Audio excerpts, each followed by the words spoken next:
Olha, como nós já destacamos aqui na Jovem Pan, a semana será decisiva para os acertos finais da reforma da Previdência em discussão pelo governo. E está conosco aqui no Jornal da Manhã o deputado Arthur Maia, relator da reforma da Previdência. Deputado, bom dia, muito obrigado pela atenção com os ouvintes da Jovem Pan. Bom dia, Tiago. Prazer muito grande falar mais uma vez, né, nos microfones da nossa querida Jovem Pan. Deputado, eu pergunto primeiro sobre as mudanças que o presidente Michel Temer já anunciou. E essas alterações podem também atingir a idade mínima, porque a imprensa já especula que a aposentadoria das mulheres pode ficar em 60 anos e dos homens 65, como o governo quer. Qual é a possibilidade dessa alteração, deputado? Olha, eu realmente não creio de maneira nenhuma que nós possamos fazer essa concessão, Thiago. Veja só, essa questão da idade mínima, ela sempre tem sido tratada como um ponto mais central, mais nuclear da reforma. E, além do mais, essa diferenciação não existe nos outros países. Veja só, a mulher quer a idade mínima alegando que ela é mãe. Mas a mulher não é mãe aos 60 anos, ela é mãe aos 30, aos 20, até hoje até mais, até aos 40, mas depois disso ela não é mãe. Quer dizer, ela não tem filhos pequenos para cuidar. Então, não faz sentido a mulher ter filho jovem e, por conta do filho que teve mais jovem, ela venha a ter uma aposentadoria melhor, precoce em relação aos homens lá adiante, sendo que, nesse momento, certamente os filhos dela já não estarão mais em casa, já não estarão mais sob os cuidados dela.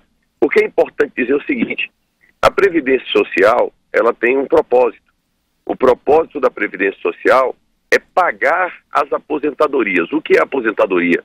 É um recurso que a pessoa recebe quando já está idosa, quando não tem mais condições de trabalhar, para poder garantir ter uma velhice com dignidade. A Previdência não foi feita para compensar diferenças sociais. O propósito da Previdência é pagar a aposentadoria. As diferenças sociais, eventuais diferenças sociais de gênero, de raça, etc., se compensa com políticas de inclusão, mas não com a Previdência. A Previdência, ela tem um propósito, e o propósito da Previdência é garantir a todos, quando chegam na sua velhice, de ter um recurso para poder viver com dignidade. Então, até por isso, apesar de ter essa diferença no Brasil de 5 anos a aposentadoria entre o homem e a mulher, é importante que se diga que essa realidade não existe nos outros países, pelo menos na grande maioria dos outros países. Deputado, o governo está preparado para o questionamento da sociedade, os protestos que virão, deputado?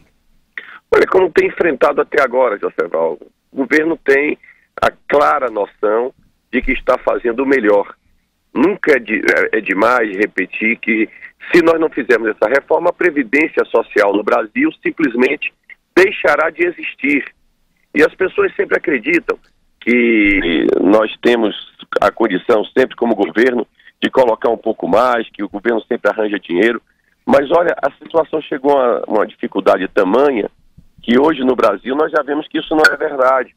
Olha, por exemplo, que estados importantíssimos do Brasil, como é o caso do Rio de Janeiro, do Rio Grande do Sul, de Minas Gerais, simplesmente não pagam mais a Previdência Social, não tem mais condição, o Estado quebrou.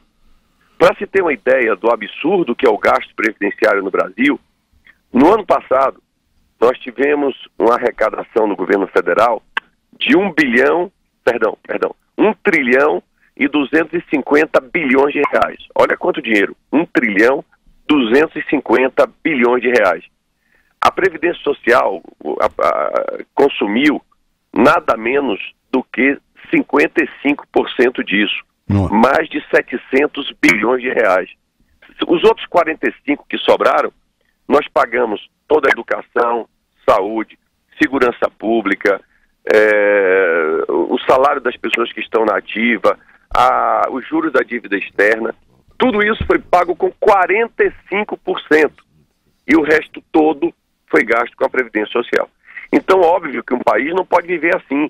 Um país não tem condição de... Nenhum país no mundo pode viver desse jeito.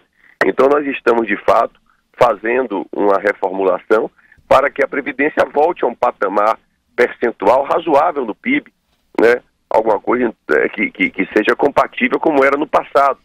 O fato é que o Brasil, ele tem um sistema de concessão de aposentadorias que é o mais generoso do mundo, tipo permitir que uma pessoa se aposente apenas com o tempo de contribuição de 35 anos. E com isso, chega a uma situação em que muita gente se aposenta com 50 anos. E hoje, a taxa de sobrevida do brasileiro, quer dizer, o tempo, quem chega aos 65 anos, porque o pessoal fala, expectativa de vida. Expectativa de vida no Brasil é 73 anos. Mas o que importa no caso da Previdência não é a expectativa de vida, é chamada expectativa de sobrevida. Ou seja, quanto tempo a pessoa vive depois de se aposentar. E eu lhe digo, a pessoa que se aposenta, que chega aos 65 anos, hoje no Brasil... Pois é, a gente está com um probleminha na comunicação com o deputado. A nossa comentarista de economia, Denise Campos de Toledo, também participa dessa entrevista. E só lembrando, não é, Joseval, que a ideia do deputado Arthur Maia é de enviar esse projeto, na verdade, tentar votar o projeto no dia 18, não é? E depois esse projeto precisa seguir para o plenário da Câmara dos Deputados para ser aprovado em 2 votações e depois vai ao Senado. Mas de qualquer forma, o presidente Michel Temer terá nessa semana algumas reuniões com as lideranças para tentar acertar os detalhes. Lembrando que na semana passada e na semana retrasada, o presidente Michel Temer alterou alguns pontos da reforma da Previdência. Eles vêm abrindo, né, Joseval, a tentativa de tentar se aprovar. E no caso, como nós perguntamos para ele, ele acredita que não haverá redução para as mulheres, que a idade era ter 65 anos, tanto para homens quanto para mulheres, mas de qualquer forma é o debate que fica, pelo menos, em aberto. Denise Campos de Toledo, daqui a pouco, assim que a gente tomar o contato com o deputado, você faz a sua pergunta. Agora sim, o deputado está de volta. Denise, a sua pergunta para ele. Deputado, bom dia. Bom dia. Bem, deputado, eu vou perguntar 2 pontos que têm sido muito questionados aí pela sociedade. Uma é a questão da transição, né, da idade em que as pessoas teriam de se submeter às novas regras que vão ser aprovadas, que o presidente Temer já abriu a possibilidade de negociação. Eu queria saber qual seria a tendência, qual vai ser esse novo escalonamento a ser negociado, não é? Como é que o senhor vai colocar isso no relatório? E outra questão muito importante é se os políticos serão enquadrados nas mesmas regras. Essa é uma cobrança aí das principais da sociedade.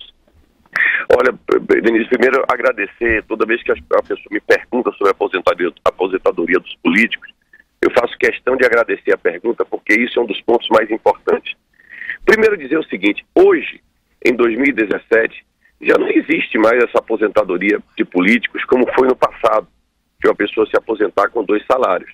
Um político hoje, um deputado, ele pode se aposentar com 35 anos de serviço, 35 anos de contribuição, é serviço, né? 35 anos de contribuição, com um mínimo de 60 anos de idade. Nenhum parlamentar pode se aposentar com menos que 60 anos de idade. E o seu salário é proporcional ao salário de deputado, ou seja, se ele foi deputado durante 4 anos, o mandato, ele tiver 35 anos de contribuição com o INSS e mais 60 anos de idade, ele pode se aposentar recebendo 4,35 do salário de deputado. Essa é a regra atual, mas ele ainda pode, como outros funcionários públicos, realmente receber uma aposentadoria proporcional ao salário de deputado. Pela regra nova, pela PEC, nós temos uma realidade em que os parlamentares receberão exatamente o mesmo que todos os brasileiros. Estarão submetidos ao teto de R$ 5.531, que é o teto do INSS hoje. É o que valerá para todos os parlamentares, como para todos os demais brasileiros, juízes, promotores, advogado-geral da União, todas as pessoas no Brasil que estejam submetidos à Previdência Social receberão, no máximo, esse valor de R$ 5.531. Deputado, só para a gente fechar a nossa conversa, quem vai fazer a pergunta para o senhor agora é a nossa companheira, a jornalista Vera Magalhães, que já está aqui nos nossos estúdios. Oi, Vera, bom dia. Bom dia, Thiago. Bom dia, deputado. Bom dia, Vera.